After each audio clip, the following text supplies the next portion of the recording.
Toothless. I could have sworn you had.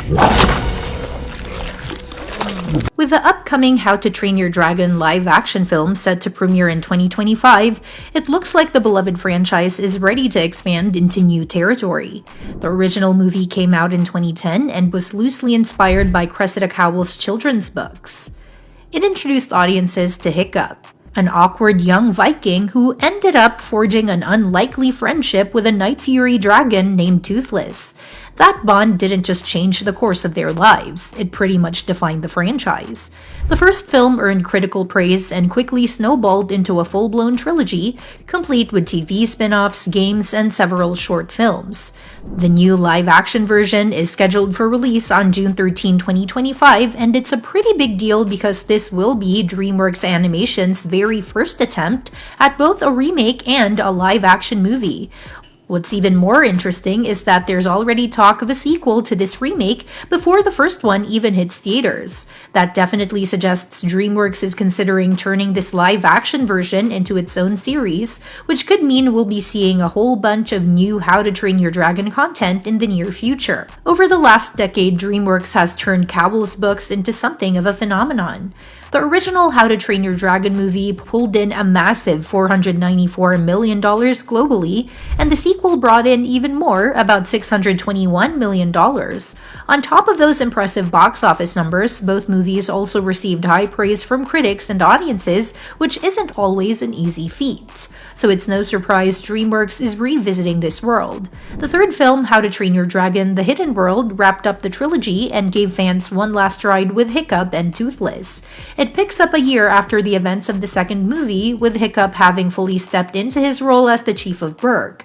But things get complicated quickly because the dragon population keeps growing, and that attracts the attention of a new threat, a ruthless dragon hunter named Grimmel. His goal? To capture Toothless, who by now is recognized as the Alpha Dragon.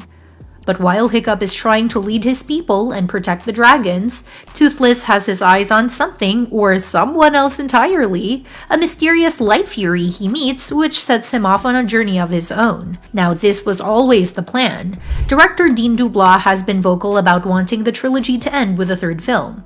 Back in 2014, he even convinced DreamWorks to back off from the idea of doing a fourth movie. Because of that, The Hidden World was crafted to bring Hiccup and Toothless's journey to a close, and in many ways, it really does feel like the final chapter, but that doesn't mean there isn't room for more story. Even though the ending of The Hidden World seems bittersweet at first, with the dragons leaving Berk and retreating into the Hidden Realm, it doesn't slam the door shut completely. There's a time jump at the end that shows Hiccup and Astrid all grown up.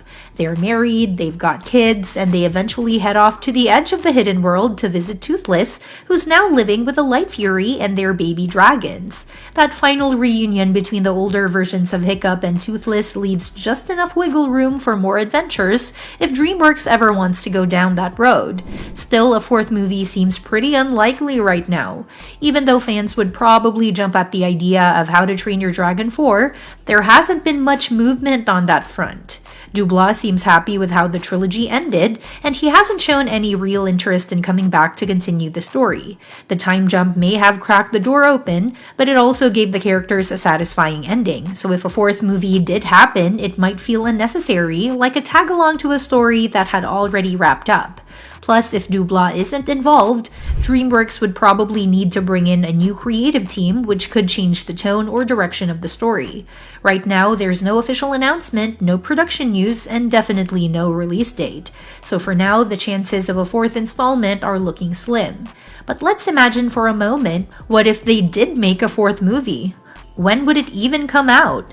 Animated films don't exactly come together overnight. Between writing, storyboarding, animating, and all the post-production work, these things take years. Just look at the timeline so far. There were 4 years between the first and second movies, and then 5 more before the third one came out.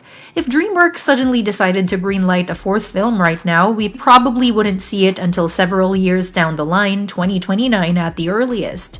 That being said, the franchise might not need a fourth film to keep going. Even without a direct sequel, there are still plenty of ways to explore this world.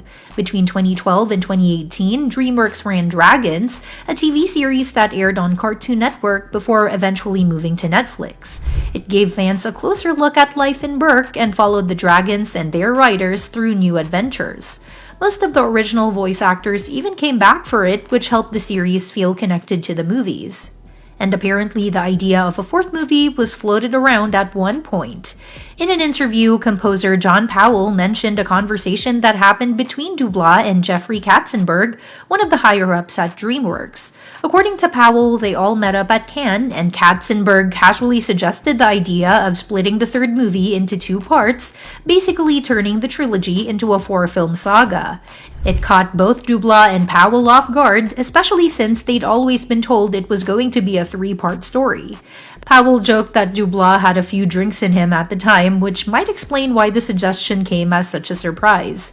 But it wasn't totally out of nowhere.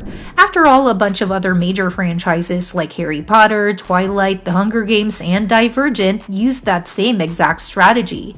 They stretched the final chapters into two-part finales, and it worked well for box office numbers, even if fans had mixed feelings about it. Still, the How to Train Your Dragon films weren't following a strict book-to-screen format. DeBlois and his team created their own version of this world, taking some inspiration from Cowell's books but steering the story in a different direction. That means whether or not there's room for more story is really up to him. And based on everything we've seen so far, movies, TV shows, shorts, it's clear that there's no shortage of creative ideas floating around. If DeBlois ever wanted to keep going, he probably could fill another movie or two. It's also worth noting that How to Train Your Dragon 2 did get some early criticism when it premiered at Cannes. Some people felt that while it looked amazing, it didn't quite have the emotional depth they were hoping for. So maybe splitting that story into two parts would have helped build things out more naturally, especially since the franchise has always excelled when it comes to world building and visual storytelling. And now, with a live-action remake on the horizon, there is a chance to revisit Berk and the bond between dragons and humans from a fresh angle. Since DreamWorks already has a sequel lined up, they clearly see potential in rebooting the franchise for a new audience. That doesn't guarantee we'll get How to Train Your Dragon 4, but it does suggest that Hiccup and Toothless's world isn't going away anytime soon. Whether it's more films, new TV shows, or even spin-offs, there's still plenty of fire left in this franchise, so while the trilogy may be over and the door to a fourth film may just be barely ajar, the future of How to Train Your Dragon still looks pretty promising. After all, if there's one thing these movies have taught us, it's that the bond between dragon and rider isn't easily broken. And that's that for today's video. Thanks for watching, and we will see you in the next one.